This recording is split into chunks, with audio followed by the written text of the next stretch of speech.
Isinampal sa kanya ang katotohanan sa araw mismo nang dapat sana'y tagumpay niya. Ang lalaking pinag-alayan niya ng lahat, kayakap ang matalik niyang kaibigan sa isang sulok.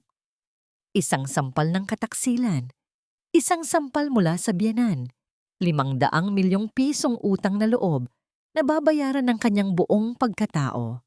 Ngunit sa likod ng mga luhang hindi tumulo, isang apoy ang nagliyab. Hindi ito ang kanyang katapusan. Paano niya babaliktarin ang laro sa mismong pamamahay ng mga taong sumira sa kanya?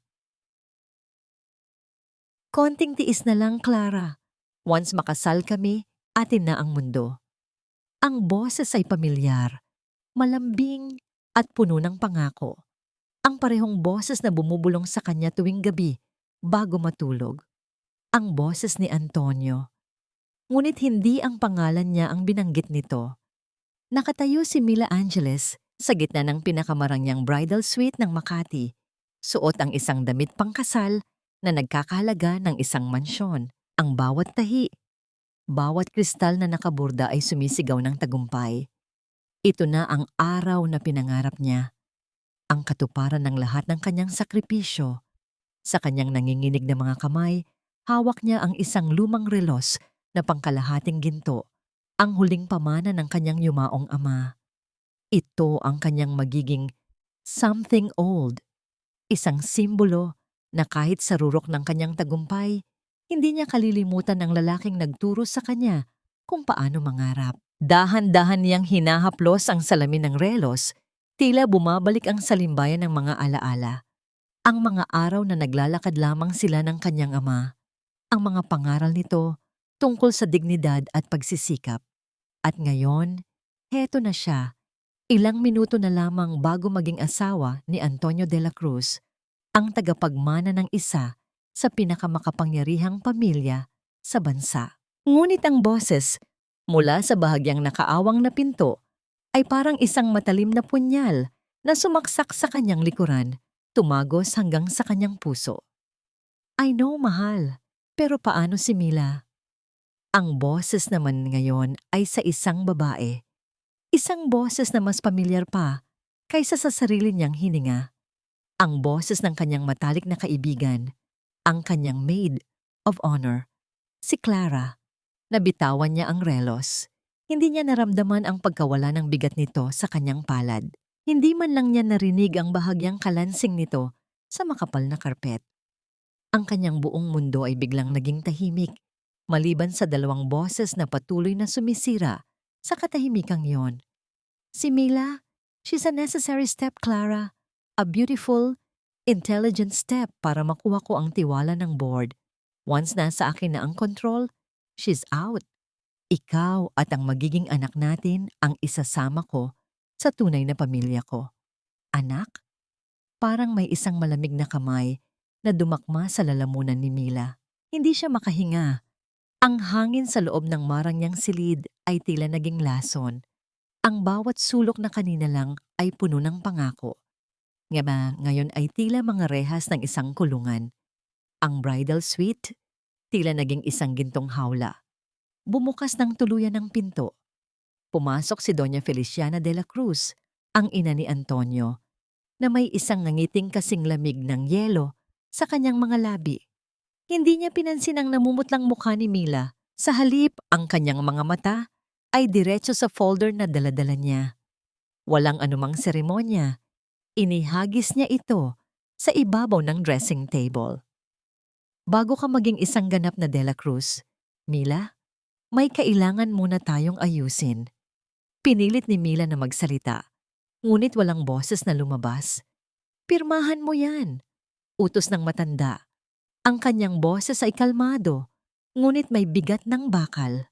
Isang kasunduan, isang simpleng kasunduan na nagsasabing, ikaw, bilang bagong Chief Financial Officer ng De La Cruz Holdings, ang aako sa lahat ng financial liabilities at mga non-performing assets ng kumpanya. Isang maliit na bagay kapalit ng apeliidong mag-aangat sa'yo mula sa putik na pinanggalingan mo. Ang mga salita ay parang mga sampal na sunod-sunod na tumama sa kanyang mukha. Ito pala ang plano, Hindi lang siya isang tulay. Siya ang magiging sakripisyo. Siya ang gagawing tupa na ihaharap sa mga lobo kapag bumagsak na ang kumpanya. Hindi, hindi ko gagawin yan. Sa wakas ay naibulong ni Mila. Tumawa si Doña Feliciana, isang tawang walang kagalakan. Talaga ba? Nakalimutan mo na ba, Mila? Ang nanay mong nasa ospital ngayon, sino ang nagbayad ng kanyang operasyon? 15 taon na ang nakalipas. Sino ang bumuhay sa pamilya ninyo noong mga panahong halos mamalimos na kayo? Utang na loob, Mila. Isang utang na loob na hindi mo kayang bayaran kahit sa 10 buhay mo. Ngayon, binibigyan kita ng pagkakataong bayaran ito.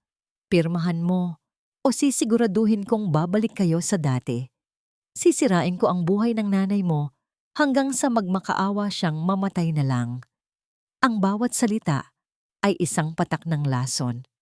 Ang utang na loob, ang sagradong sumpaan na yon, ay ginagamit ngayon bilang kadena sa kanyang leeg. Tumingin si Mila sa kanyang refleksyon sa malaking salamin. Nakita niya ang isang babaeng wasak. Ang kanyang mga pangarap ay naging abo sa loob lamang ng ilang minuto.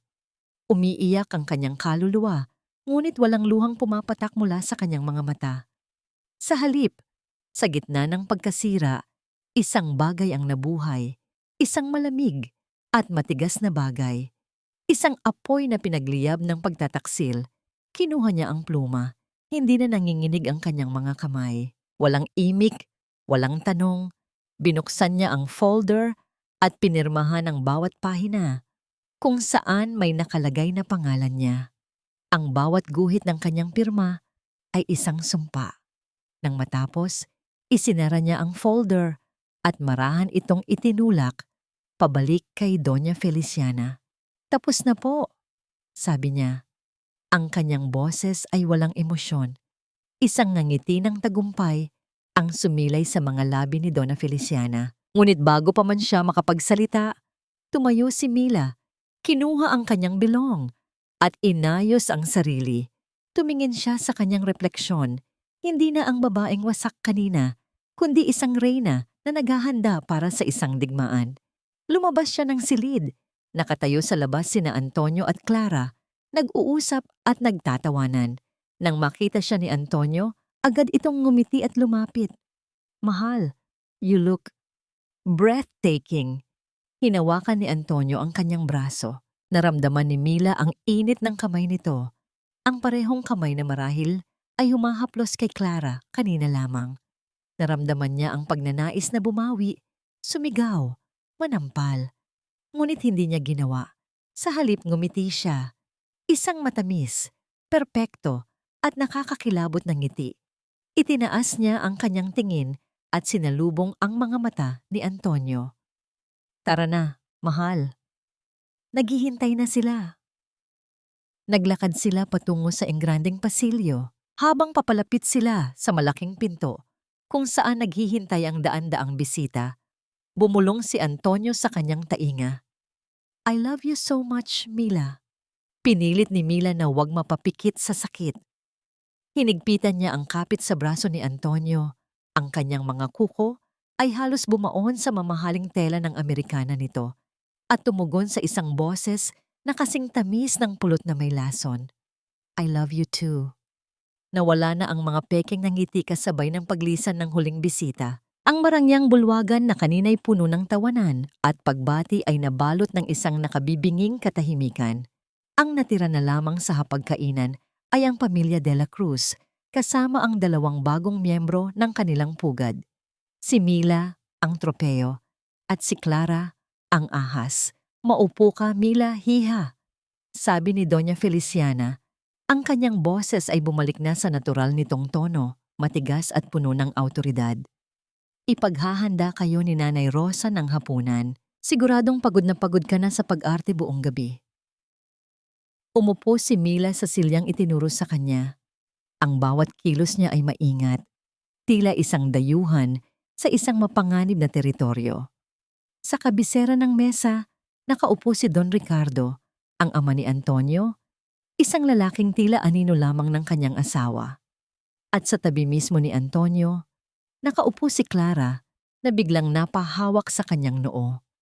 Mahal, parang nahihilo ako. Daing ni Clara, ang kanyang boses ay mahina at kaawa-awa. Agad na lumapit si Antonio. Anong nararamdaman mo? Gusto mo bang magpahinga na? Hindi, okay lang ako.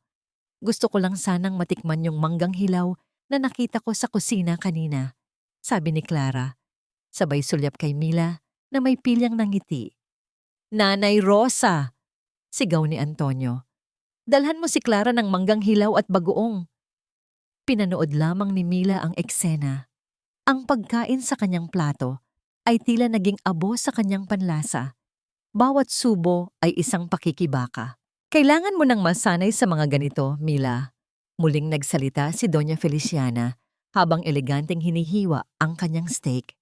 Ang pamilyang ito, inaalagaan namin ang isa't isa, lalo na ang mga may dinadalang biyaya. Ang kanyang mga mata ay makahulugang tumingin sa tiyan ni Clara.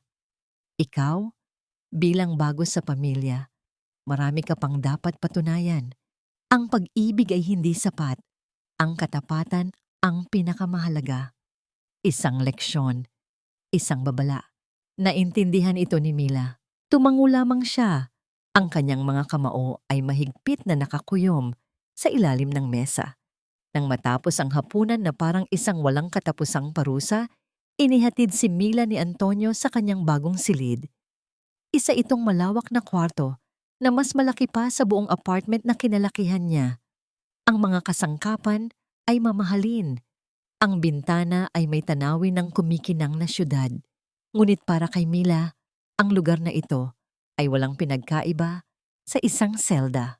Magpahinga ka na, mahal, sabi ni Antonio, at akmang hahalikan siya sa mga labi. Bahagyang umiwas si Mila kaya't sa pisngi siya nito nahagkan. Pagod lang ako, palusot niya. Isang bahid ng inis ang gumuhit sa mukha ni Antonio, ngunit agad din itong nawala. Sige, magpahinga ka na. Good night. Narinig ni Mila ang mahinang tunog ng pagsara ng pinto. Sa wakas, mag-isa na siya.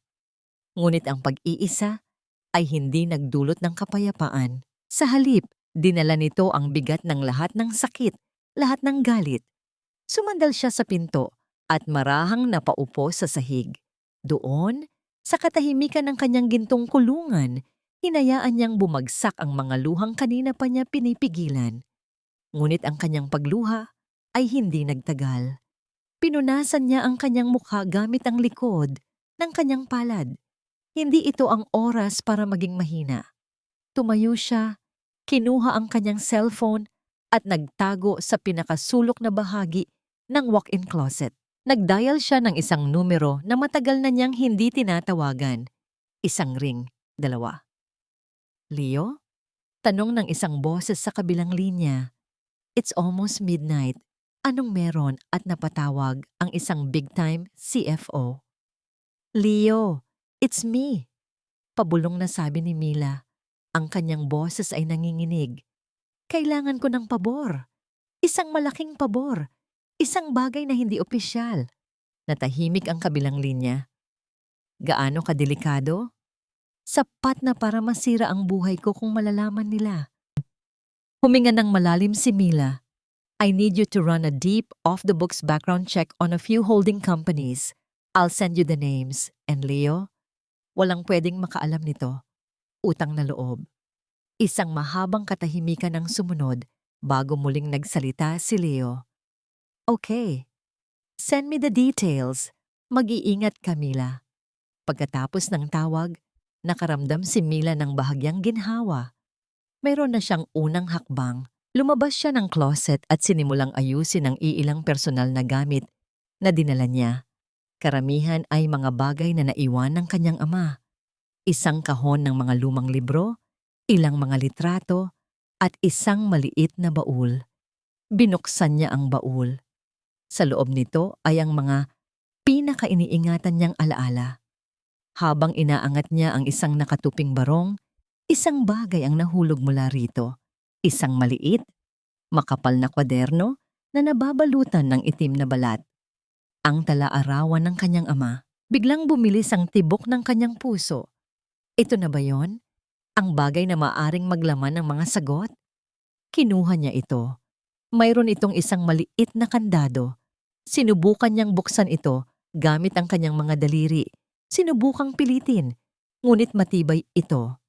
Nilibot niya ng tingin ang buong baul, nagbabaka sakaling nandoon lang ang susi, ngunit wala. Isang pader na naman. Isang sikretong nakakandado, naghihintay na mabuksan. Hawak-hawak ang tala-arawan. Napaupo siya sa gilid ng malambot na kama. Pilit niyang inaalala kung may binanggit ba ang kanyang yumaong ama tungkol sa isang maliit na susi bago ito binawian ng buhay, ngunit puro kalungkutan at pag-aalala lamang ang naiwan sa kanyang gunita. Hinaplos niya ang magaspang na pabalat ng kwaderno. Pakiramdam niya ay napakalapit na niya sa katotohanan, ngunit may isang makapal at malamig na harang na pumipigil sa kanya. Natigil ang kanyang malalim na pag-iisip nang maramdaman niya ang isang banayad na presensya mula sa labas. Kasunod, ang mahinang paglapat ng isang bagay sa lapag malapit sa kanyang pintuan. Maingat niyang itinago ang tala-arawan sa ilalim ng kanyang mga unan at tahimik na naglakad patungo sa pinto. Nang buksan niya ito ng bahagya, nakita niya ang bahagyang nakukubang likod ni Nanay Rosa na mabagal na naglalakad palayo sa madilim na pasilyo. Ibinaba ni Mila ang kanyang tingin. Sa isang maliit na silyang gawa sa kahoy sa tabi ng kanyang hamba, may nakapatong na isang basong maligamgam na gatas. Sa tabi mismo nito ay isang sariwang bulaklak ng sampagita na nag-iiwan ng mahinhin at mabangong halimuyak sa hangin. Wala itong kasamang nakasulat na mensahe, ngunit para kay Mila, ang simpleng alay na ito ay sumisigaw ng isang malinaw na kahulugan. Sa loob ng malawak at marangyang mansyong ito, kung saan pinalilibutan siya ng mga ahas at buitre, may isang kaluluwang tahimik na nakakaintindi at nagmamalasakit sa kanya. Kinuha niya ang baso at ang bulaklak at sa unang pagkakataon ngayong gabi, isang tunay at malambot na ngiti ang sumilay sa kanyang mga labi. Pagbalik niya sa loob ng silid, inilapag niya ang gata sa side table at muling kinuha ang tala-arawan mula sa ilalim ng unan. Pinagmasdan niyang mabuti ang maliit at kalawangin na kandado nito. Alam niya sa kanyang puso na ang kwadernong ito ang magiging pinakamalakas niyang sandata laban kay Doña Feliciana at Antonio. Ngunit paano niya gagamitin ang sandatang hindi man lang niya mabuksan? Hinihigpitan niya ang hawak sa nakakandadong tala-arawan, habang isang matibay na pangako ang nabubuo sa kanyang isipan. Hahanapin niya ang susi, kahit pa mga hulugan ito ng paghalungkat sa bawat madilim na sikreto ng pamilya de la Cruz. Ang sikat ng araw sa siyudad ng Makati ay tila naging mapanukso para kay Mila Angeles. Habang ang buong kalungsuran ay nagmamadali at puno ng makulay na buhay, pakiramdam niya ay isa siyang multong naglalakad sa gitna ng karamihan, nawalan ng kulay at kaluluwa. Bago siya umalis ng mansyon, nagpaalam siya kay Doña Feliciana na mayroon siyang mahalagang kikitain upang ayusin ang mga huling detalye ng mga bulaklak para sa kasal at ang pagpili ng mga kanta para sa seremonya. Isang perpektong palusot para sa isang masaya at mapagmahal na nobya. Ngunit ang totoo, ang kanyang mga hakbang ay hindi patungo sa isang tagapag-ayos ng kasal. Ang kanyang destinasyon ay isang lumang gusali sa isang tahimik na sulok ng lungsod, kung saan matatagpuan ang opisina ng isang lalaking kinatatakutan ng mga sakim sa mataas na lipunan. Pumasok si Mila sa isang tahimik at madilim na silid, isang malaking kabaligtaran ng maliliwanag at mararangyang pasilyo ng pamamahay ng mga de la Cruz. Sa likod ng isang malawak na mesang gawa sa matibay na mahogany, nakaupo si Attorney Rafael Soriano. Ang lalaking ito ay pinag-uusapan sa buong industriya bilang isang walang awang abogado na hindi natatakot bumangga sa mga higanteng korporasyon at maimpluwensyang pamilya. Nang magtama ang kanilang paningin, naramdaman ni Mila ang isang malamig at nanunuot na pagsusuri mula sa mga mata nitong kasing kulay ng matapang na kape. Miss Angeles, pambungad ni Rafael. Ang kanyang boses ay malalim at walang bakas ng anumang emosyon o pagbati. O dapat ba kitang tawaging future Mrs. Dela Cruz? Nagulat ako nang makita ko ang pangalan mo sa listahan ng mga kliyente ko ngayong araw. Ano ang kailangan ng mapapangasawa ng kaisa-isang tagapagmana ng Dela Cruz Holdings sa isang abogadong tulad ko? Prenuptial agreement ba ang ipapagawa mo bago ang engranding kasal ninyo? Umupo si Mila sa upuang nasa harap ng mesa. Huminga siya ng malalim, pinipilit na ikubli ang takot at kahihiyan na namumuo sa kanyang dibdib. Hindi ako nandito para protektahan ang yaman nila, attorney. Nandito ako dahil kailangan ko ng kakampi para sirain ito. Saglit na natigil si Rafael sa kanyang ginagawa. Isang matalim na titig ang ipinukol niya sa dalaga. Tila sinusukat ang katotohanan sa likod ng mga matapang na salita nito. Tahimik niyang inihilig ang kanyang likod sa silya, pinagsaklob ang kanyang mga kamay, at naghintay ng susunod na sasabihin ng kanyang kaharap. Kinuha ni Mila mula sa kanyang bag ang mga patagong kinopyang dokumento ng kasunduang pinirmahan niya kagabi sa ilalim ng pamimilit. Inilapag niya ang mga ito sa ibabaw ng makinis na mesa. Kagabi, sa mismong araw na dapat ay pinakamasaya sa buhay ko, nalaman kong ang lalaking pakakasalan ko ay may kinakasamang iba. At hindi lang basta iba, attorney, kundi ang matalik ko pang kaibigan. Panimula ni Mila, ang kanyang boses ay may halong pait na matagal na niyang nilulunok. At ang kanyang ina, na si Doña Feliciana, ginamit niya ang buhay ng aking sariling ina. Ginamit niya ang isang lumang utang na loob upang pwersahin akong akayin ang lahat ng pagkabaon sa utang at mga nakaw na yaman ng kanilang kumpanya. Ginagawa nila akong pain. Kapag bumagsak ang De La Cruz Holdings, ako ang makukulong, hindi sila. Habang ipinapaliwanag niya ang bawat detalye ng panlilinlang, hindi napigilan ni Mila ang unti-unting panginginig ng kanyang mga daliri. Ang bawat pag-alala sa naganap na pagtataksil ay tila isang sariwang sugat na patuloy na dinudugo sa kanyang isipan. Pilit niyang pinapatatag ang kanyang boses, ngunit ang kanyang sariling katawan ay nagtataksil sa kanyang pagpapanggap na matapang. Nararamdaman niya ang malamig na pawis sa kanyang palad at ang pambibigat ng kanyang paghinga. Tahimik na pinagmasdan ni Rafael ang nanginginig na mga kamay ng dalaga. Sa kanyang karanasan, madalas siyang makaharap ng mga taong umiiyak, nagmamakaawa, at sumisigaw para sa katarungan. Ngunit ang sakit ng babaeng ito ay tahimik, isang uri ng kalungkutan na nakabaon ng malalim sa buto. Hindi siya nagbitiw ng mga salitang puno ng awa na madalas sabihin ng mga taong nagkukunwaring may pakialam. Sa halip, tumayo siya at lumapit sa isang maliit na estante sa gilid ng kanyang opisina. Dahan-dahan niyang inilapag ang isang porselanang tasa sa harap ni Mila. Ang manipis na usok na nagmumula sa mainit na chamomile tea ay nagdala ng isang nakapapanatag na halimuyak sa buong silid. "Uminom ka muna!" Malumanay na utos ni Rafael, isang malaking kaibahan sa kanyang malamig na pananalita kanina. Hindi mo maitatayo ang laban na ito kung ang sarili mong katawan ay sumusuko sa takot.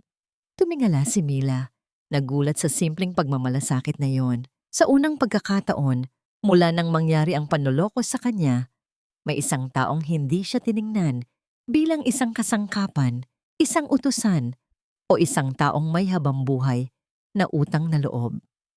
Ang simpleng kilos na yon ni Rafael ay nagbigay ng isang mainit na yakap sa nanlalamig niyang kaluluwa.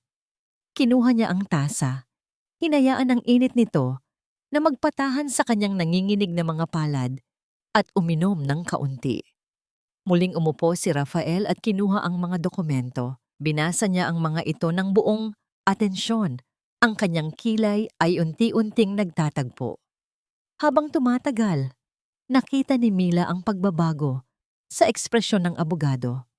Ang kalmadong anyo nito ay napalitan ng isang madilim at seryosong aura. Kilalang-kilala ko ang pamamaraan ni Doña Feliciana, mahinang sabi ni Rafael. Ang kanyang mga mata ay nakatitig sa mga pirma sa papel na tila ba nakikita niya ang mismong demonyo na nagpahirap sa kanya. Hindi ikaw ang una nilang ginanito, Mila. Iyan ang dahilan kung bakit tinatanggap ko ang kaso mo nang walang pag-aalinlangan. Mayroon din silang inagaw sa pamilya ko. Maraming taon na ang nakalilipas. Isang bagay na hindi na kailanman mababayaran ng kahit na anong halaga ng salapi. Nakita ni Mila ang sandaling pagdaan ng isang matinding pighati sa mga mata ng abogado bago ito muling bumalik sa pagiging propesyonal. Nabuo ang isang katanungan sa isip ni Mila. Mayroong malalim na anino sa nakaraan ni Rafael, isang aninong nakakabit sa pamilyang pilit niyang tinatakasan. Papayag akong maging abogado at kakampi mo sa laban na ito, ngunit mayroon akong isang mahigpit na kondisyon. Patuloy ni Rafael. Ang kanyang boses ay tila isang sumpaan na hindi maaring baliin. Kailangan mong maging sobrang pasensyosa. Walang hahakbang. Walang gagawa ng anumang kilos sa loob ng mansyon nila hanggat hindi ako nagsasabi. Buhay at kalayaan mo ang nakataya rito. Kaya mo bang magtiis ng ngumiti sa mga taong sumira sa iyo araw-araw? Tinitigan ni Mila ang abogado. Naalala niya ang peklat ng mga masasakit na salita ni Doña Feliciana, ang mapanlinlang na halik ni Antonio kay Clara, at ang mukha ng kanyang inang naghihirap sa ospital. Kaya ko, attorney. Titiisin ko ang lahat ng pang-iinsulto at panlilinlang nila. Makita ko lang silang bumagsak at pagbayaran ang ginawa nila sa pamilya ko. Tumango si Rafael, kakikitaan ng paghanga sa katatagan ng dalaga at isinara ang folder ng mga dokumento. Magandang simula ang mga papeles na ito, Mila. Pinapakita nito ang intensyon nila, ngunit hindi ito sapat para maikulong sila ng matagal. Marami silang koneksyon at lusot sa batas para manalo at mapabagsak ang isang imperyo na tulad ng sa kanila. Kailangan mo ng isang bagay na sisira sa pinakatatago nilang sekreto. At alam ko kung saan magsisimula.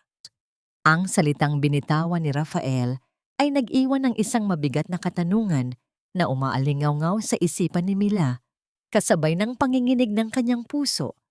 Isang malalim at madilim na sekreto. Ang marangyang hapagkainan ng mga De La Cruz ay tila isang malaking entablado kung saan ang bawat miyembro ay may nakatakdang papel na gagampanan. Tuwing araw ng linggo, isang sagradong tradisyon sa loob ng mansyon ang magkaroon ng formal na salo-salo. Ang mahabang mesang gawa sa purong mahogany ay napupuno ng mga pinakamahahalagang putahe na maingat na inihanda ng kanilang mga pribadong kusinero. Ngunit para kay Mila, ang halimuyak ng inihaw na karne at mamahaling alak ay hindi kailanman magiging sapat upang itago ang umaalingasaw na lason sa hangin. Nakaupo siya sa tabi ni Antonio. Suot ang isang matamis na ngiting pinag-aralan niya ng ilang oras sa harap ng salamin. Pinipilit na maging perpektong nobya na inaasahan nilang makita. Sa kabisera ng mesa ay nakaupo si Doña Feliciana, ang nag-iisang reyna ng imperyo. Hawak nito ang isang manipis na kopita ng alak. Ang kanyang mga matalas na mata ay nagmamasid sa bawat galaw ng mga tao sa paligid niya. I am so proud of our dear Mila. Panimula ng matanda. Ang kanyang boses ay umaalingaw-ngaw sa malawak at tahimik na silid. Ang lahat ng atensyon ay napunta sa dalaga. Imagine ninyo, from someone na sanay mag-ulam ng tuyo sa isang maliit na eskinita, ngayon ay nakaupo na sa parehong mesa kasama ang mga pinakarespetadong tao sa lipunan. It only shows na kapag binigyan mo ng pagkakataon at tamang paggabay ang isang taong galing sa ibaba, maaari siyang maging kapaki-pakinabang. Di ba, Mila? Hija? Kaya dapat ay lagi mong tatandaan kung sino ang nag-ahon sa inyo ng nanay mo mula sa putik. Ang bawat salita ay binigkas ng may malambing na tono at pekeng pagmamahal. Ngunit ang kahulugan nito ay parang mga patalim na unti-unting humihiwa sa dignidad ni Mila. Ito ang pinakamagaling na sandata ni Doña Feliciana, ang pagpapakita ng kabutihan upang ipamukha ang iyong pagiging alipin.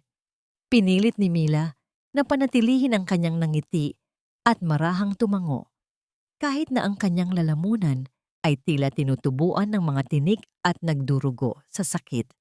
Opo, Doña Feliciana, habang buhay ko pong tatanawin na isang malaking utang na loob ang kabutihan ninyo. Ngumiti ang matanda. Tila nasisiyahan sa pagtungo at pagsuko ng dalaga. Ngunit ang kalbaryo ni Mila ay hindi nagtapos doon. Sa kabilang dulo ng mesa, nakaupo si Clara. Bilang matalik na kaibigan at maid of honor, nagkaroon ito ng malayang pasaporte upang makapasok sa mansyon kahit anong oras nito naisin. Sa gitna ng pag-uusap, biglang nahawakan ni Clara ang kanyang noo. Isinandal ang likod sa upuan at umarte na tila nawawalan ng balanse. Oh my God, Clara! Are you okay? Mabilis na tanong ni Antonio. Ang boses nito ay biglang napuno ng labis na pag-aalala na hindi man lang niya sinubukang itago mula kay Mila. Agad siyang tumayo mula sa pagiging katabi ng kanyang mapapangasawa at nagmadaling lumapit sa silya ng kaibigan. Nahihilo lang ako, Antonio. Pakiramdam ko ay nasusuka ako sa amoy ng wine. Malambing ngunit nanghihinang sagot ni Clara. Ang kanyang mga mata ay pilyang sumulyap kay Mila bago bumalik sa lalaki. Baka kailangan ko lang ng maasim. Nagki-crave yata ako sa green mangoes. Walang pag-aalinlangan, inutusan agad ni Antonio ang mga kasambahay na maghanap ng manggang hilaw. Hinagod pa nito ang likod ni Clara habang maingat na inaalalayan itong uminom ng malamig na tubig. Pinanood lamang ni Mila ang eksenang yon. Ang kanyang mapapangasawa, ang lalaking nangako sa kanya ng mundo, ay walang pakundangan na ipinapakita ang pag-aalaga nito sa babaeng nagdadalang tao ng kanyang anak sa mismong harapan niya. Ang garapalang pagtataksil na ito na ginagawa sa ilalim ng pagkukunwaring pagkakaibigan ay tila isang mabigat na batong dumiin sa kanyang dibdib. Ngunit sa ibabaw ng mesa, nanatiling kalmado si Mila. Walang luhang namuo sa kanyang mga mata. Walang salitang nagpapakita ng selos ang lumabas sa kanyang mga labi. Sa halip, sa ilalim ng makapal at mamahaling mantel ng mesa, ang kanyang mga kamay ay mahigpit na nakakuyom. Ang kanyang mga kuko ay matinding bumaon sa sarili niyang palad hanggang sa makaramdam siya ng matinding hapdi. Naramdaman niya ang sariling laman na halos masugatan, ngunit tinanggap niya ang sakit na iyon. Ang pisikal na sakit sa kanyang mga palad ang nagpanatili sa kanya sa katinuan, ang nagpigil sa kanya upang hindi sumigaw, manampal, at sirain ang lahat ng plano nila ni Rafael. Titiisin niya ito. Bawat pangiinsulto, bawat patak ng lason sa hapag na ito ay itatala niya sa kanyang isipan bilang mga sandata sa tamang panahon. Matapos ang ilang saglit at bumalik na ang lahat sa kani-kanilang upuan, nagbago ng paksa si Doña Feliciana. Nga pala, Antonio, kailangan nating pag-usapan ang gaganaping gala para sa ating charity foundation sa susunod na buwan. Gusto kong si Mila ang mag-asikaso ng mga donasyon mula sa ating mga foreign investors. Tutal siya na ang hahawak ng pananalapi natin at pumirma na siya sa mga kasunduan natin. Gusto kong makita kung paano niya pamamahalaan ang perang pumapasok sa foundation na nakapangalan pa sa aking yumaong ina. Nang mabanggit ang salitang charity foundation, biglang napatigil si Mila sa paghinga. Isang pamilyar na pangalan iyon na nakita niya sa mga pekeng dokumentong iniutos sa kanya na pirmahan. Sa parehong sandali, lumapit si Nanay Rosa upang magsalin ng tubig sa kanyang baso. Nang magtama ang kanilang paningin, napansin ni Mila ang isang malalim at seryosong babala sa mga nanlalabong mata ng matandang kasambahay. Isang napakanipis at halos hindi mapansin na pag-iling ang ginawa ni Nanay Rosa bago ito tahimik na lumayo patungo sa kusina. Ang babalang iyon ay nagpadala ng kakaibang kaba sa buong sistema ni Mila. Mayroong napakalaking itinatago ang pamilyang ito sa likod ng nasabing kawanggawa. Nang matapos ang mahabang gabi ng paghihirap, nagkulong si Mila sa kanyang kwarto. Sinusubukan niyang iproseso ang lahat ng impormasyon, lalo na ang koneksyon ng charity foundation na yon sa mga nakaw na yaman at sa nalalapit nilang pagbagsak.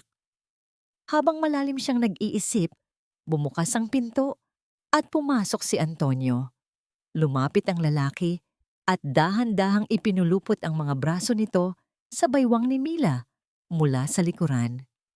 Naramdaman ni Mila ang hininga nito sa kanyang leeg at agad siyang kinilabutan sa pandidiri.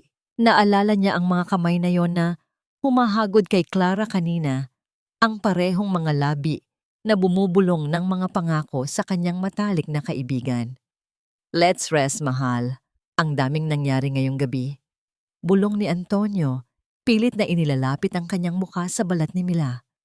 Agad na kumawala si Mila mula sa mahigpit na pagkakayakap nito. Naglakad siya patungo sa kabilang dulo ng silid, nagkukunwaring inaayos ang kanyang mga alahas sa loob ng maliit na kahon. "Pagod na talaga ako, Antonio. Masama rin ang pakiramdam ko. Siguro dahil sa haba ng biyahe ko kaninang umaga, patungo sa tagapag-ayos ng kasal natin." Palusot niya, hindi man lang lumilingon sa gawin ng lalaki. Ang kanyang boses ay malamig, walang emosyon, at malayong-malayo sa nakagawian. Nasanay si Antonio na lagi siyang inaasikaso, nilalambing, at sinusuyo ni Mila sa tuwing magkakasama sila, kaya't ang biglaang paglamig na ito ay hindi nakaligtas sa kanyang pakiramdam. Tinitigan niya ang likod ng kanyang mapapangasawa. Ang kanyang maamong mukha na nagpapakita ng pag-aalala kay Clara kanina ay unti-unting napalitan ng isang seryoso at madilim na anyo. "May problema ba, mahal?" tanong ni Antonio. Ang kanyang boses ay hindi na malambing.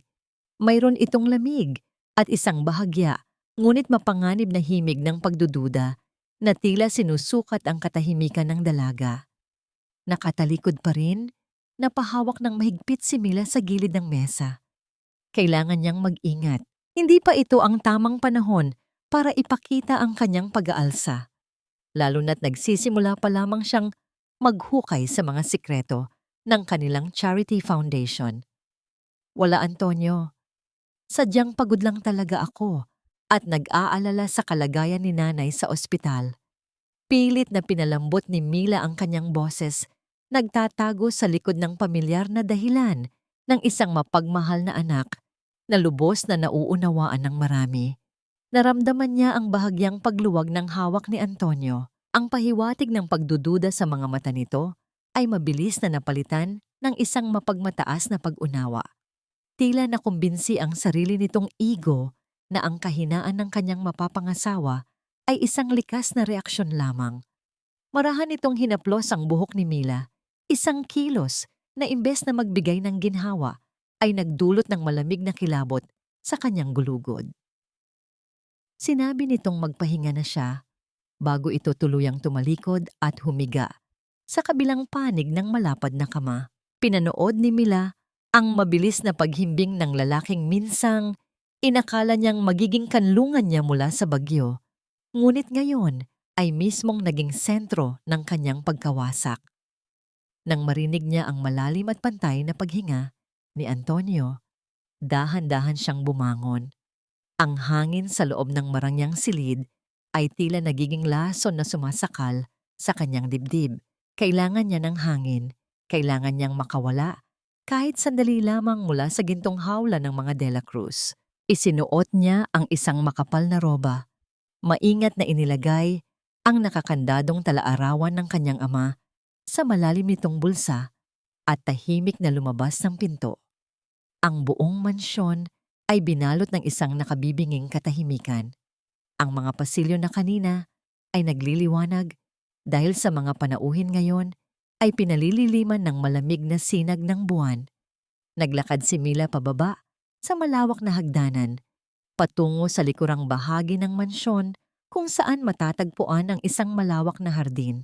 Ang mga matatayog na puno at mayayabong na halaman ay tila mga tahimik na saksi sa lahat ng kasalanang itinatago ng pamilyang ito. Habang nilalanghap niya ang malamig na simoy ng gabi, Isang pamilyar na tunog ang umagaw sa kanyang atensyon. Isang pigil na hikbi. Sinundan ni Mila ang pinagmumulan ng malungkot na tinig at natagpuan niya ang isang nakakubang figura na nakaupo sa isang lumang sementadong bangko sa ilalim ng puno ng mangga. Si Nanay Rosa. Ang matandang kasambahay ay nakayuko, yakap-yakap ang sarili, habang ang mga balikat ay umaangat baba sa bigat ng isang lumang pighati na tila matagal na nitong kinikimkim. Dahan-dahang lumapit si Mila. Nanay Rosa? Mabilis na nag-angat ng tingin ang matanda. Pilit na pinupunasan ang mga luhang kumurba sa mga malalalim na kulubot ng kanyang mukha. Nang makita nitong si Mila ang nasa kanyang harapan, isang malambot at maawaing ekspresyon ang pumalit sa kanyang pagkagulat.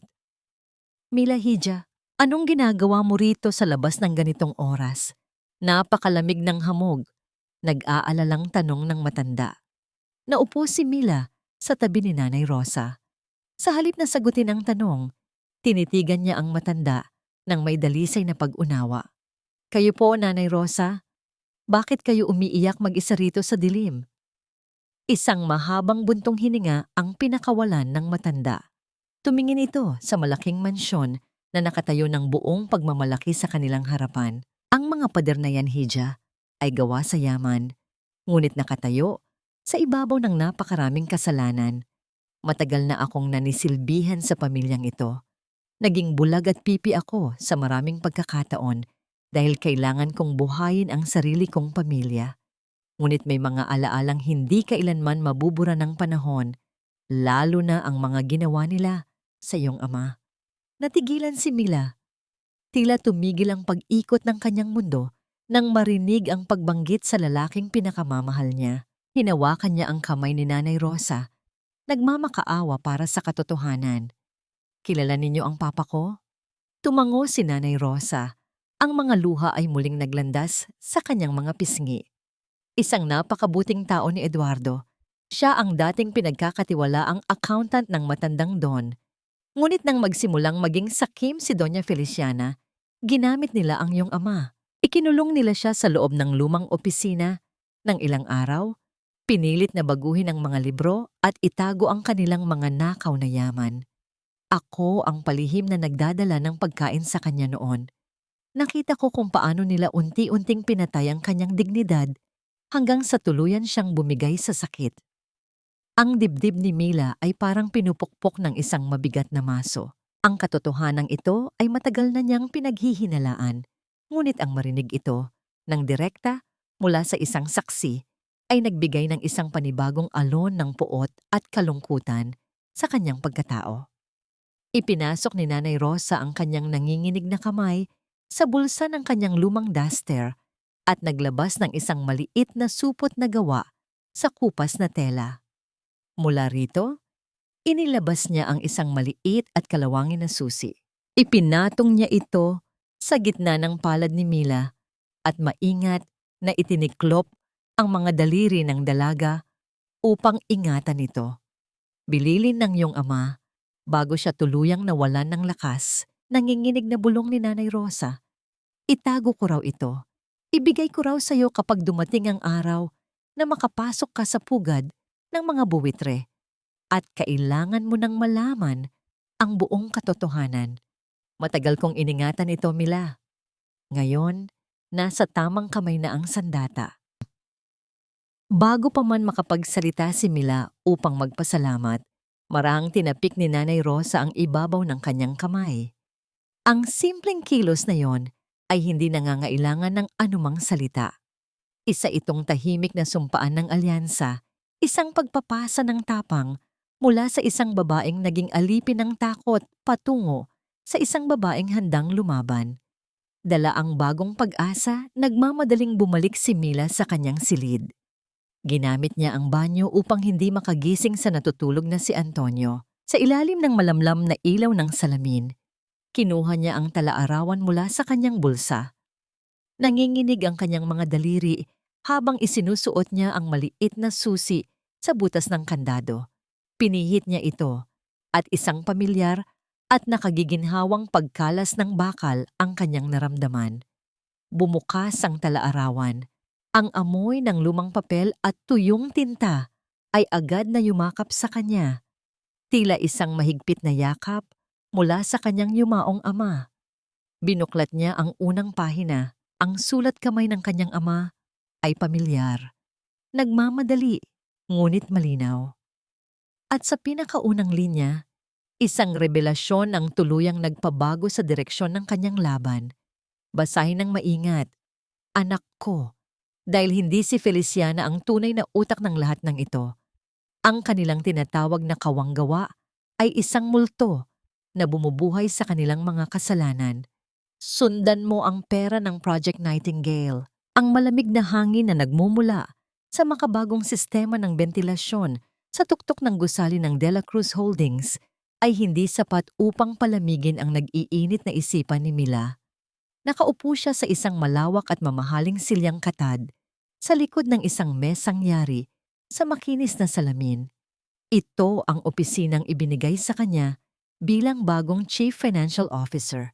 Sa paningin ng buong kumpanya at ng media, isa itong patunay ng pag-ibig ni Antonio at ng tiwala ni Doña Feliciana. Ngunit alam ni Mila ang mapait na katotohanan. Ang opisinang ito ay hindi isang trono, kundi isang bitayan na inihanda para sa kanya. Kinuha niya ang talaarawan ng kanyang ama mula sa lihim na bulsa ng kanyang bag. Sa tulong ng matalas na paningin at walang patid na konsentrasyon, sinimulan niyang itugma ang mga nakasulat na pahina sa mga opisyal na record ng kumpanya sa kanyang computer. Ang bawat numero at pangalan na binanggit ng kanyang yumaong ama ay maingat niyang hinanap sa masalimuot na sistema ng pananalapi ng mga De La Cruz. At doon, sa isang nakatagong folder na nangangailangan ng pinakamataas na antas ng pahintulot, natagpuan niya ang multong matagal nang nagpapahirap sa kanyang ama. Ang Project Nightingale, isa itong napakalaking foundation na nakapangalan sa ina ni Doña Feliciana. Sa papel, ang layunin nito ay magpatayo ng mga ampunan at magbigay ng tulong medikal sa mga kapuspalad. Ngunit habang sinusundan ni Mila ang daloy ng pera, unti-unting nahubaran ang balatkayo ng kawanggawa. Ang mga milyon-milyong donasyon na pumapasok mula sa mga dayuhang mamumuhunan ay hindi kailanman nakarating sa mga nangangailangan. Sa halip, ang mga pondong ito ay inililipat sa iba't ibang pekeng kumpanya at tuluyang naglalaho patungo sa mga tagong bank account sa ibang bansa. Isa itong napakalaki at malinis na makinarya ng money laundering. Nang gabing iyon, sa ilalim ng mapanlinlang na katahimikan ng syudad, muling nakipagkita si Mila kay Attorney Rafael Soriano. Ang opisina ng abogado ay nananatiling isang ligtas na kanlungan para sa dalaga. Isang lugar kung saan maaari niyang alisin ang kanyang maskara ng isang masayang mapapangasawa. Inilapag ni Mila ang mga makapal na dokumentong palihim niyang inilabas mula sa kumpanya. Tiningnan ito ni Rafael at habang binabasa ng abogado ang mga detalye, nakita ni Mila ang unti-unting pagbabago sa mukha nito. Ang kalmadong anyo ni Rafael ay napalitan ng isang malalim na pighati na pilit nitong kinikimkim. Ang kanyang panga ay tumigas at ang kanyang mga mata ay tila nagliliyab sa isang pamilyar na galit. Project Nightingale, mahinang sambit ni Rafael. Ang kanyang boses ay may dalang bigat ng 1,000 bangungot. Kaya pala hindi ko mahanap-hanap kung saan nila dinala ang yaman ng aking pamilya. Ginamit nila ang pangalan ng kawanggawa upang nakawin ang aming kumpanya. Maraming taon na ang nakalilipas. Ang mga pekeng utang na ipinataw nila sa aking ama na naging dahilan ng kanyang pagpapakamatay, lahat ng iyon ay nagmula sa pondong ito. Natigilan si Mila. Ang sakit sa mga mata ni Rafael ay isang matapang na salamin ng sarili niyang kalungkutan. Pareho silang naging biktima ng iisang halimaw na nagkukubli sa likod ng magagarang damit at matatamis na salita. Mayroon pang isang bagay, Rafael, nanginginig na patuloy ni Mila. Hinugot niya ang isang partikular na pahina mula sa bungkos ng mga papel at inilagay ito sa ibabaw. Tiningnan ko ang mga transaksyon nila, 15 taon na ang nakalipas. Ang petsa kung kailan na ospital ang aking ina at kinailangan ng malaking halaga para sa kanyang operasyon. Napasapo si Mila sa kanyang bibig habang pinipigilan ang isang hikbi na nais kumawala sa kanyang lalamunan. Ang perang ipinambayad ni Doña Feliciana sa ospital. Ang perang naging kadena sa aking leeg sa napakahabang panahon. Hindi iyon galing sa sarili nilang bulsa. Galing iyon sa retirement fund ng aking ama na sa pilitan nilang kinuha at idinaan sa Project Nightingale bago ibigay sa amin bilang tulong. Wala akong utang na loob sa kanila, Rafael. Pera ng ama ko ang nagligtas sa aking ina. Ninakaw nila ang buhay ng papa ko para maging bayani sa paningin namin. Ang matinding pagkadurog ay tuluyan ng sumira sa mga pader na itinayo ni Mila.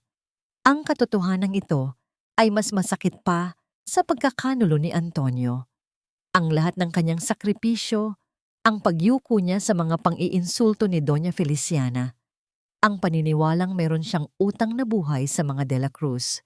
Ang lahat ng ito ay isang marahas at malupit na kasinungalingan. Nakita ni Rafael ang buong pagkatao ng dalaga na nanghihina at nadudurog sa bigat ng katotohanan. Hindi siya nag-atubili. Lumapit siya na upo sa tabi ni Mila at dahan-dahang kinuha ang magkabilang kamay nito. Ang init ng mga palad ni Rafael ay nagbigay ng isang matibay na angkla sa nanginginig na mundo ni Mila. Mila, makinig ka sa akin. Malumanay ngunit mariing sabi ni Rafael, ang kanyang mga mata ay nakatitig ng tuwid sa mga lumuluhang mata ng dalaga. Hindi kanila pag-aari. Ang mga luhang yan ay ang huling patak ng kahinaan na ibibigay mo sa kanila. Mula sa gabing ito, hindi na tayo mga biktima na nagtatago sa dilim. Sisirain natin ang Project Nightingale at ibabalik natin ang bawat ninakaw nila sa ating mga pamilya. Ang paghawak na yon ni Rafael ay hindi nagtataglay ng anumang malisya o pagnanasa.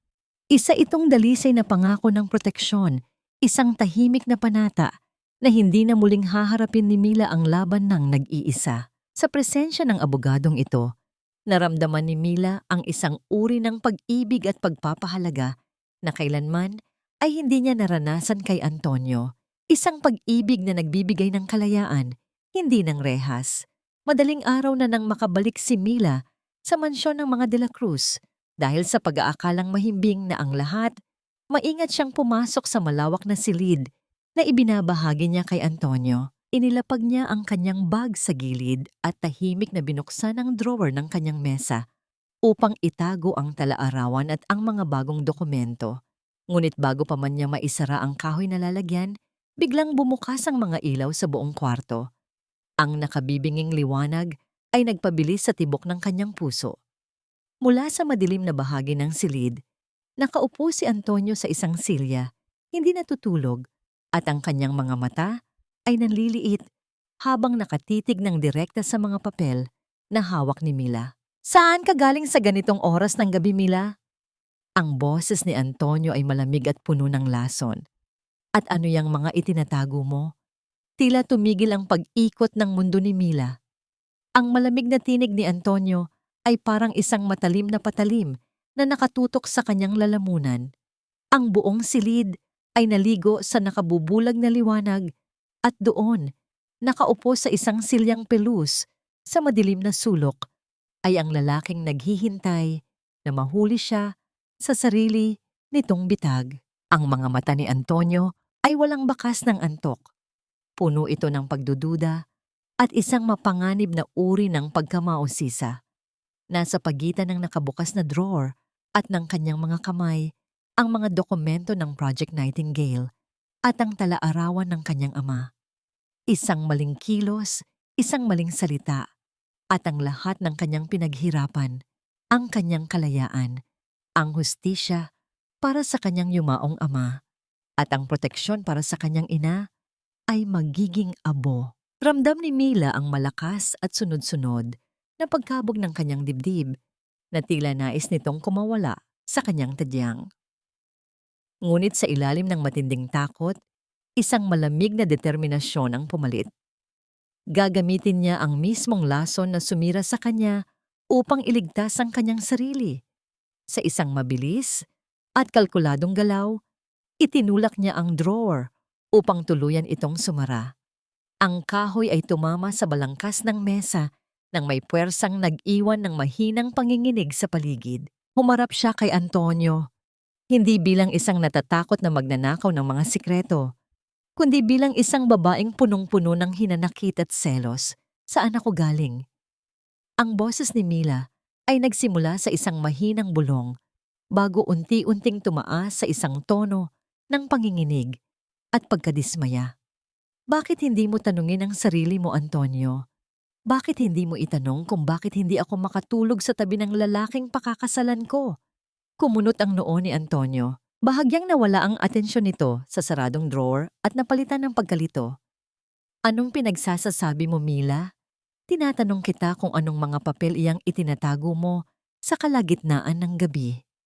Mga papel ng kasal natin, mga detalye ng letseng kasal na ito na ako lang naman ang nag-aasikaso. Pagsisinungaling ni Mila, hinahayaan ang mga luha ng matinding pagod at galit na mamuo. Sa kanyang mga mata, totoong galit ang nararamdaman niya, ngunit inilihis niya ang dahilan nito. Hindi ako makatulog, Antonio. Dahil tuwing pipikit ako, ang nakikita ko ay kung paano mo asikasuhin si Clara sa hapagkainan kanina. Ang paraan ng paghawak mo sa likod niya, ang pagtingin mo sa kanya, na tila ba siya ang babaeng mahal mo at hindi ako. Ang mga salitang iyon ay tila isang malakas na sampal na nagpatigil kay Antonio.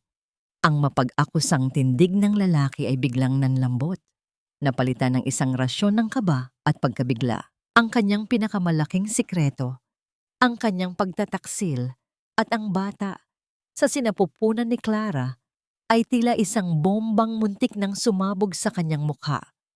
Agad na tumayo si Antonio mula sa kanyang inuupuan at naglakad palapit kay Mila. Ang kanyang pagtataka tungkol sa mga dokumento ay tuluyan ng natabunan ng kanyang pangangailangan na pagtakpan ang sarili niyang kasalanan. Ito ang kahinaan ng mga sinungaling. Mas takot silang mabuking kaysa makatuklas ng katotohanan ng iba. Mila, mahal, nababaliw ka na ba? Ang boses ni Antonio ngayon ay puno ng pagmamanipula. Sinusubukang baliktarin ang sitwasyon at palabasin na si Mila ang may problema. Nagseselos ka sa matalik mong kaibigan? Buntis si Clara at nag-iisa siya. Siyempre kailangan niya ng tulong natin. Ang dami mong iniisip. Baka dahil ito sa stress mo sa trabaho at sa preparations ng kasal. Inabot ni Antonio ang mga braso ni Mila upang yakapin ito, ngunit buong lakas na tinabig ito ng dalaga. Ang pisikal na pag-iwas na yon ay hindi na kailangang iarte. Ang matinding pandidiri sa tuwing lalapit ang lalaking ito ay totoo at nanggagaling sa pinakamalalim na bahagi ng kanyang kaluluwa. Huwag mo akong hawakan. Matigas na utos ni Mila, ang kanyang mga mata ay nanlilisik habang patuloy na umaagos ang mga luha. Pumunta ako sa hardin para mag-isip, para tanungin ang sarili ko kung tama ba ang desisyon kong pumasok sa pamilyang ito. Gusto mong makita kung anong nasa drawer? Sige, buksan mo. Tingnan mo ang mga seating arrangement at guest list na pinagpupuyatan ko habang ikaw ay abala sa pag-aalala sa ibang babae. Ang matapang na paghahamon na iyon ang naging huling kuko sa kabaong ng pagdududa ni Antonio. Ang takot na lalong lumala ang galit ng kanyang mapapangasawa at tuluyang masira ang kasal na kailangan niya upang makuha ang buong kontrol sa kumpanya ay nanaig. Sa halip na buksan ng mesa, napabuntong hininga ng malalim si Antonio at kinamot ang kanyang batok, isang kilos ng pagiging talunan. I'm sorry, okay? You're overreacting, Mila. Pero naiintindihan ko. Pagod ka lang. Hindi na nagawang makipagtalo pa ni Antonio.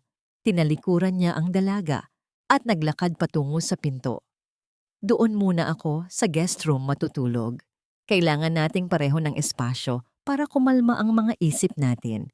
Mag-usap na lang tayo bukas. Lumabas si Antonio at isinara ang pinto nang may sapat na puwersa na nagpaiwan ng isang mabigat na katahimikan sa buong silid. Nang matiyak niyang mag-isa na lamang siya, nang hina ang mga tuhod ni Mila at napakapit siya sa gilid ng mesa. Bumuhos ang malamig na pawis sa kanyang noo habang pilit na kinakalma ang paghingang kanina pa niya pinipigilan. Muntik na. Isang hibla na lamang at tuluyan na siyang nahulog sa bangin. Mabilis niyang inilak ang drawer at itinago ang susi sa pinakailalim ng kanyang maleta. Kinabukasan, ang hapagkainan ay binalot ng isang mabigat na tensyon. Walang imik si Antonio, habang si Mila ay tahimik lamang na humihiwa ng kanyang pagkain. Ang kanyang mga mata ay nananatiling nakatitig sa kanyang plato. Ang hidwaan sa pagitan ng dalawa ay hindi nakaligtas sa matalas na pandama ni Doña Feliciana. Pagkatapos ng almusal, bago pa man makapasok si Mila sa naghihintay na sasakyan patungo sa opisina, tinawag siya ng matanda patungo sa pribadong silid-aklatan nito. Pumasok si Mila at maingat na humarap sa reyna ng tahanan.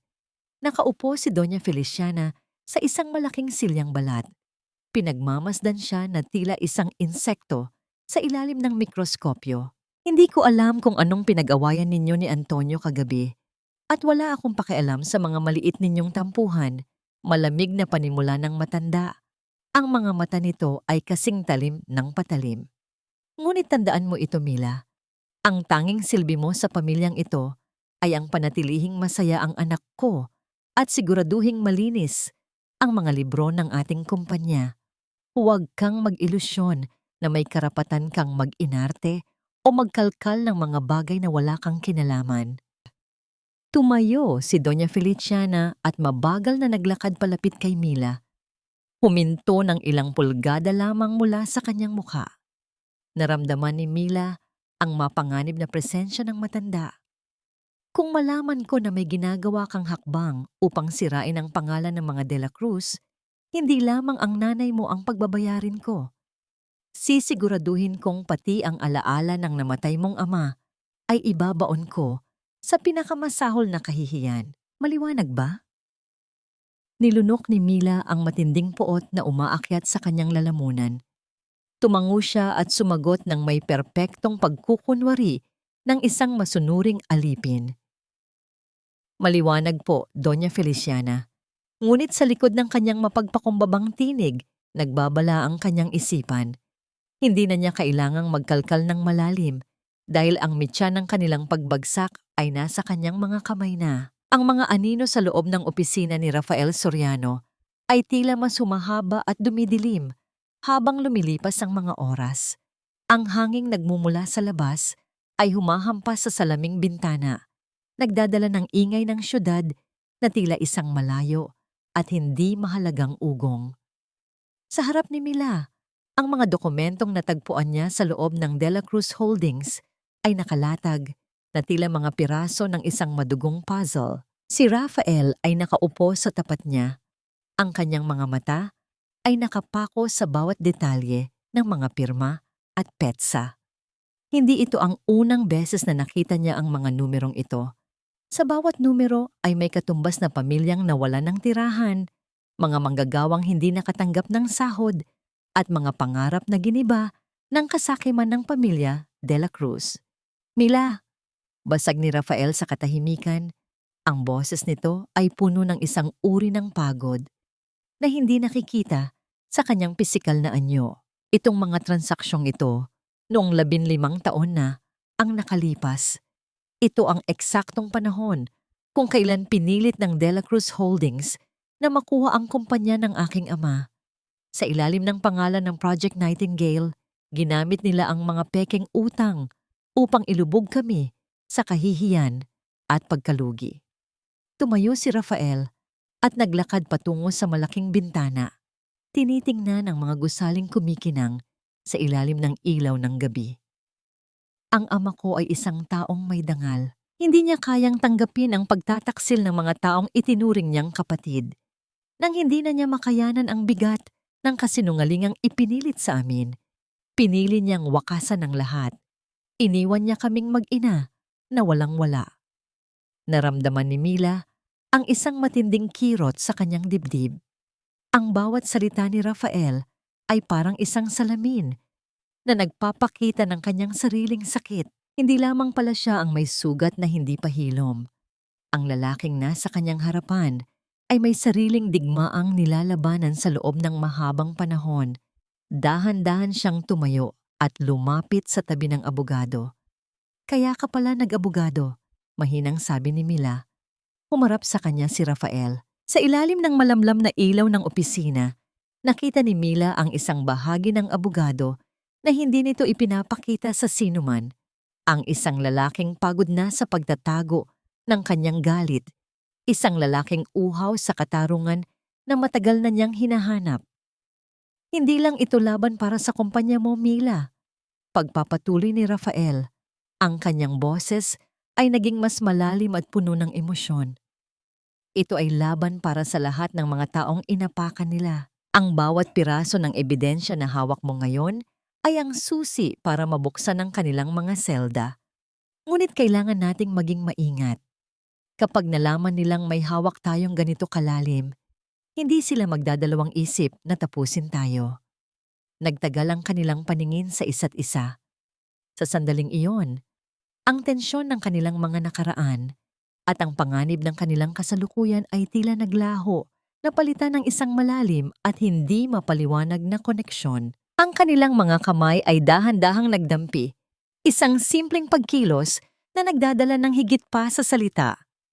Ito ay isang pangako ng pagsasamahan, isang pagkilala na sa gitna ng mundo ng mga sinungaling, sila lamang ang totoo sa isa't isa.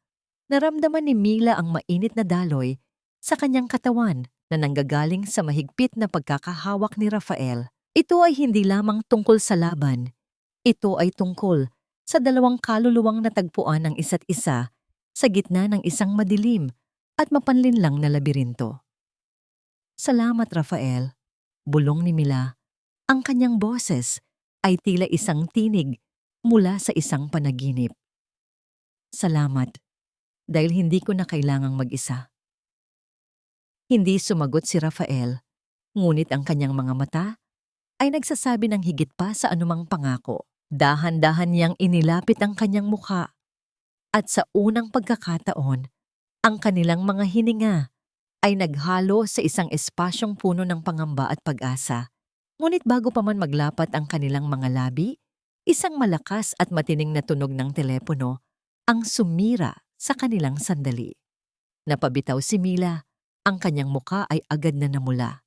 Kinuha ni Rafael ang telepono na kanina pa tumutunog sa ibabaw ng mesa. "Hello," sagot ni Rafael.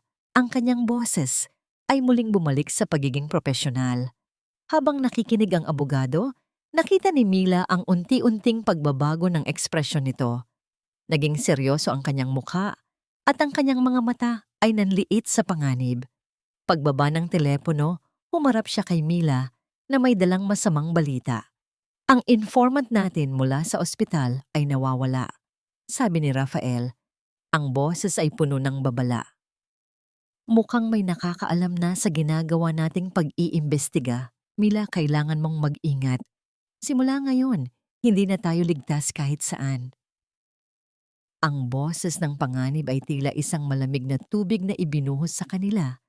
Pilit na pinagising ang dalawa mula sa maikli at mapanganib na sandali ng pagiging tao.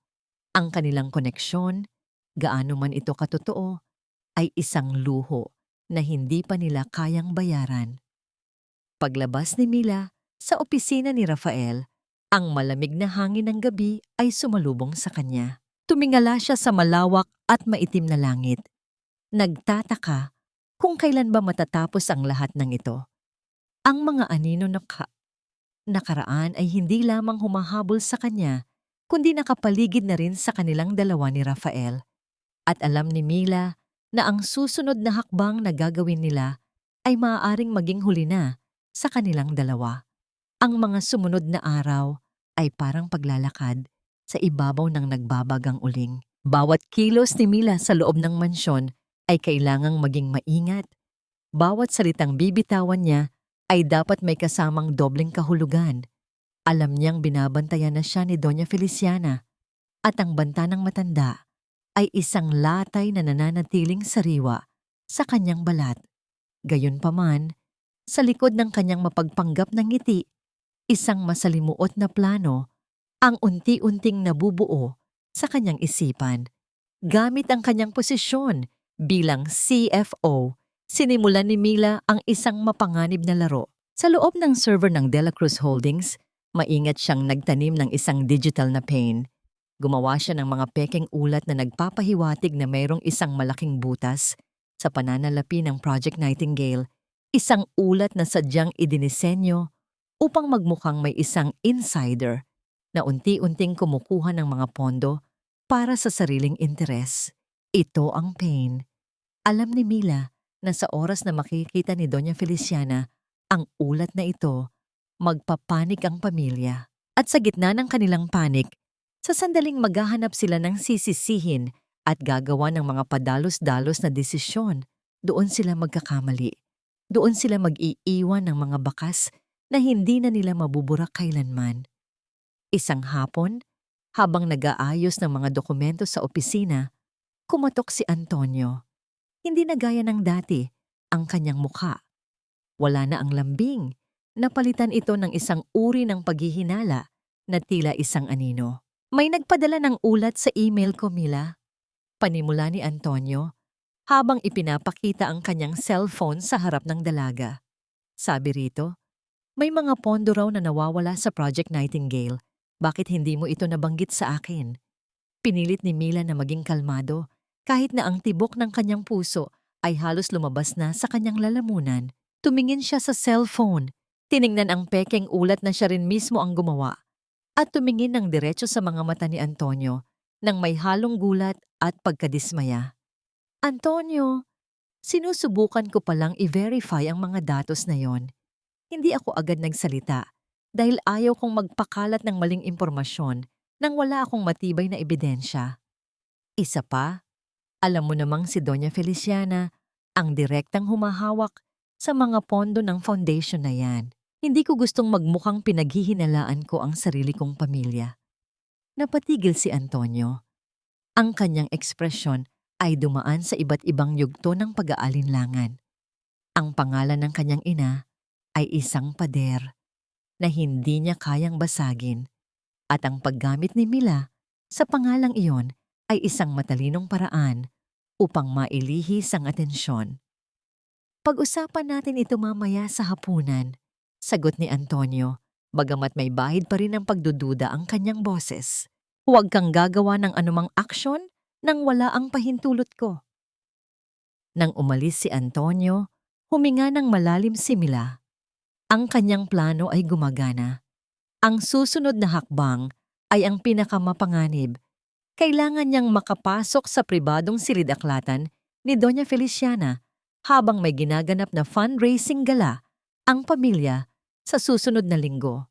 Doon nakatago ang pisikal na kopya ng mga tunay na transaksyon na hindi na isasama sa digital na sistema. Matapos ang trabaho, palihim siyang nakipagkita kay Rafael sa isang maliit na coffee shop sa labas ng Makati. Sa isang sulok na hindi madaling mapansin, ibinahagi niya ang kanyang plano. Mila, masyadong mapanganib ang pasukin ang silid-aklatan ni Doña Feliciana. Babala ni Rafael, ang kanyang boses ay puno ng pag-aalala. Hinawakan niya ang kamay ni Mila sa ilalim ng mesa, isang paghawak na nagbibigay ng lakas, ngunit may halong takot sa posibleng kahihinatnan. Kung mahuli ka nila, hindi na lang basta banta ang matatanggap mo. Maaari nilang tapusin ang lahat. Alam ko, Rafael, sagot ni Mila. Ang kanyang boses ay matatag. Ngunit ito na ang pagkakataon natin. Ang ulat na itinanim ko ay maglalabas sa kanila, sa kanilang mga lungga. Sa gabi ng gala, lahat sila ay abala sa pagpapakitang tao sa harap ng media. Iyon ang oras na kailangan natin. Tinitigan ni Rafael ang dalaga. Sa kanyang mga mata, nakita niya ang isang babaeng handang sumugal ng lahat para sa katarungan at ang paghanga niya sa katapangan ni Mila ay lalong lumalalim. Alam niyang hindi niya mapipigilan ng dalaga, kaya't ang tanging magagawa niya ay siguraduhing magiging ligtas ito. Kung iyan ang desisyon mo, gagawin natin, sabi ni Rafael. Maghahanda ako ng paraan upang ilabas ka sa mansyon sakaling magkaroon ng aberya. Ngunit kailangan mong pangakuan ako na babalik ka ng ligtas. Tumango si Mila. Ang isang maliit na ngiti ng pasasalamat ay lumitaw sa kanyang mga labi. Sa gitna ng lahat ng panganib na nakapaligid sa kanila, ang bawat sandaling kasama niya si Rafael ay nagiging isang alaala na nais niyang ingatan. Pangako, tugon ni Mila. Pag-uwi niya sa mansyon, sinalubong siya ng isang mainit at nakabibinging kapaligiran. Nakita niya si Doña Feliciana na nakatayo sa tuktok ng hagdanan, nakatingin sa kanya nang may isang nangiting hindi umabot sa kanyang mga mata. Mila, hiha, ihanda mo ang iyong sarili. Ang gala sa susunod na linggo ay magiging pinakamahalagang gabi sa kasaysayan ng pamilyang ito. Siguraduhin mong walang magiging pagkakamali. Dahil ang anumang pagkakamali sa gabing iyon ay magkakaroon ng napakabigat na kapalit. Ang bawat salita ay isang banta, isang babala, na tila alam na ng matanda ang bawat hakbang na gagawin ni Mila.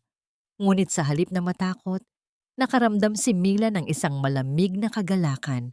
Ang patibong ay nakalatag na at ang mga De La Cruz ay hindi lamang basta mahuhulog dito.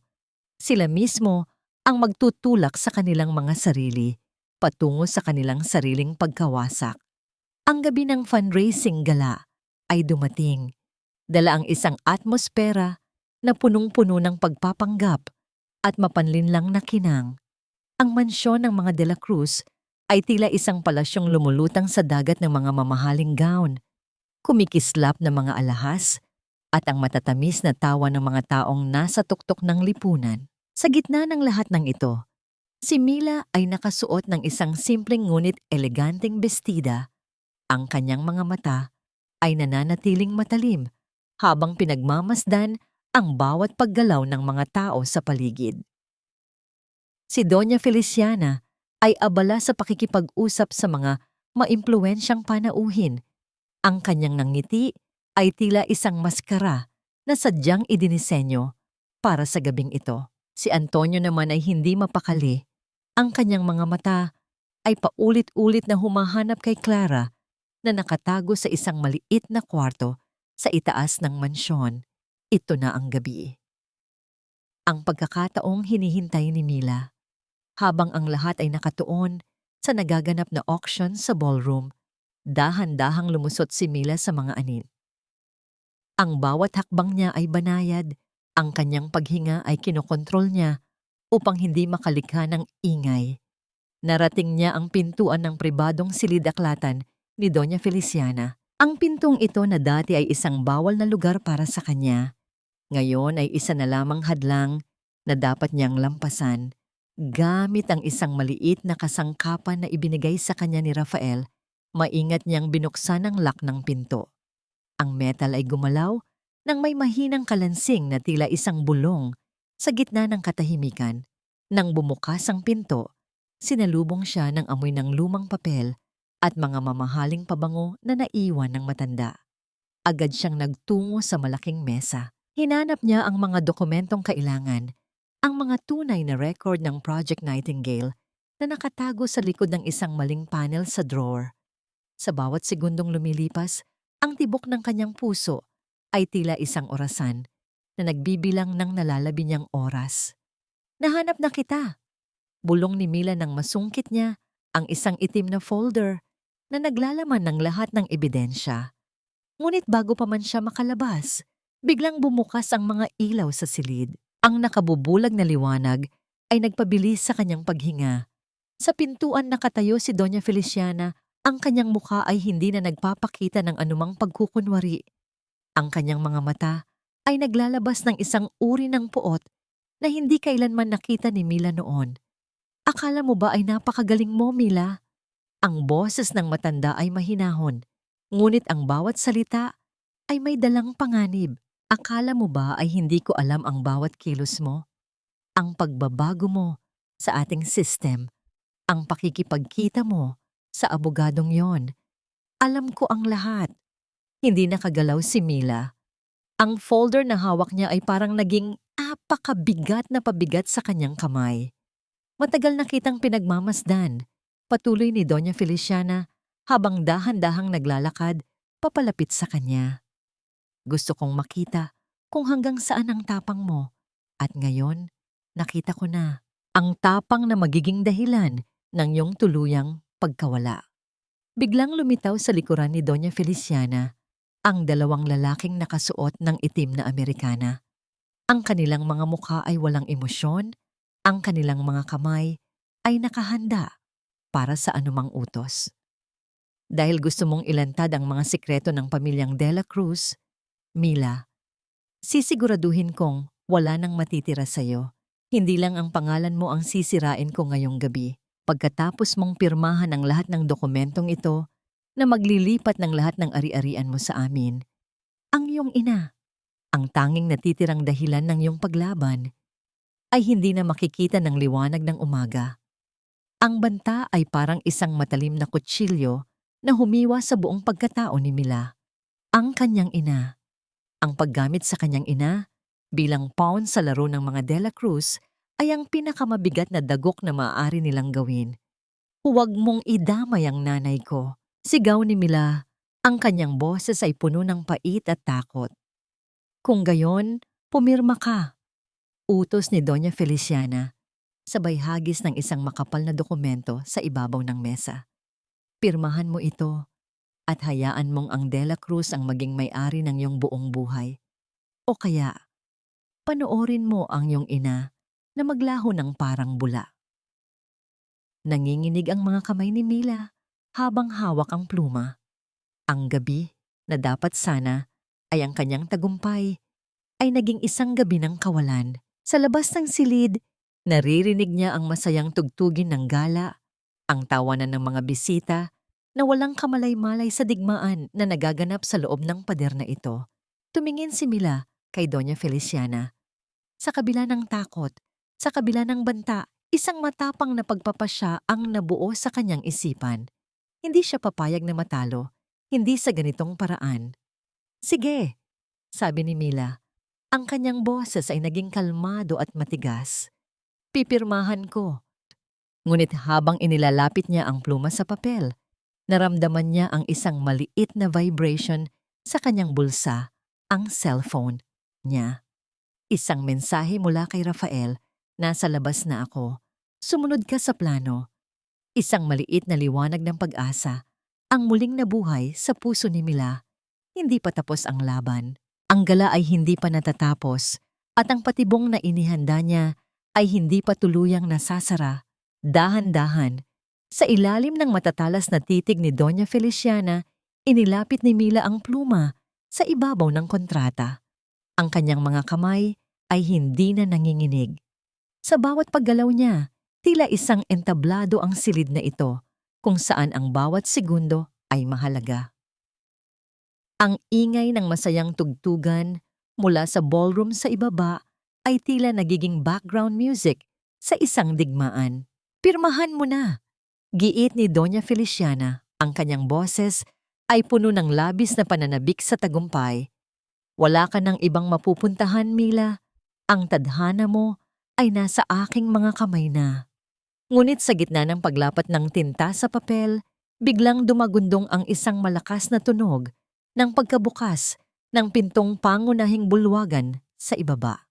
Ang musika ay biglang huminto. Ang mga tawanan ng mga bisita ay napalitan ng mga bulong-bulungan at gulat na sigaw. Si Rafael, kasabay ng kaguluhan, mabilis na kumilos si Mila. Hindi niya pinirmahan ang kontrata sa halip, binaliktad niya ang mesa at itinapon ang folder na naglalaman ng mga ebidensya sa hangin. Dahilan upang magkalat ang mga dokumento sa sahig sa harap ng mga taong biglang pumasok sa silid-aklatan, mga tauhan ng media na sinadya ni Rafael na ipapasok sa loob ng mansyon. Ano ito? Sigaw ni Doña Feliciana Ang kanyang muka ay namutla sa matinding galit at pagkagulat. Ito ang katotohanan. Matapang na sagot ni Mila. Bumukas ang pinto at pumasok si Rafael kasama ang ilang mga opisyal ng pulisya at mga reporter. Ang mga ilaw ng kamera ay nagsimulang magningning. Kinukunan ang bawat dokumentong nakakalat sa sahig. Ang mga ebidensya ng Project Nightingale, ang mga pekeng pirma, at ang mga nakaw na yaman. Doña Feliciana de la Cruz, ikaw ay inaresto sa ilalim ng kasong money laundering, fraud, at human rights violations.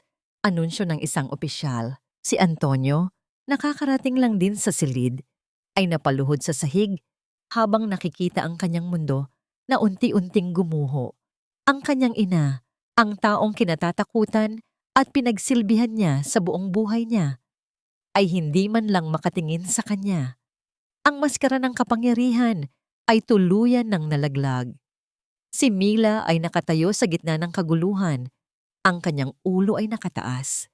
Hindi siya nakaramdam ng saya sa pagbagsak ng mga taong sumira sa kanya. Nakaramdam siya ng isang malalim na ginhawa. Ang bigat ng utang na loob na ikinadena sa kanyang leeg sa loob ng 15 taon ay tuluyan ng naputol. Habang dinadala ng mga pulis palabas ang pamilya de la Cruz, dumaan si Doña Feliciana sa tabi ni Mila. Ang matanda ay huminto at tumingin sa kanya ng huli. Akala mo ba tapos na ito, Mila? Ang mga de la Cruz ay hindi kailanman nawawala. Ngumiti si Mila, isang ngiting punong-puno ng pag-asa at kalayaan. Maaring bumalik kayo, Doña Feliciana, ngunit sa oras na yon, hindi na ako ang Mila na dating yumuyok ko sa inyo. Hindi na ako ang Mila na takot sa inyo. Nang tuluyan ng makalabas ang mga pulis, ang mansyon ay bumalik sa katahimikan. Ngunit ito ay hindi na ang katahimikan ng takot. Ito ay katahimikan ng isang panibagong simula. Lumapit si Rafael kay Mila. Hindi na sila sa loob ng isang madilim na opisina, kundi sa gitna ng isang silid na puno ng liwanag. Ginawa mo ito, Mila. Mahinang bulong ni Rafael. Tumingala si Mila sa kanya. Hindi ko ito ginawa ng mag-isa, Rafael. Ginawa natin ito. Sa sandaling iyon, wala nang mga anino, wala nang mga kasinungalingan. Sa harap ng gumuho nilang mundo, natagpuan nila ang isang bagay na mas matibay pa sa anumang imperyo, ang pagkakataon para sa tunay na paghilom at ang kalayaan na magmahal ng walang takot.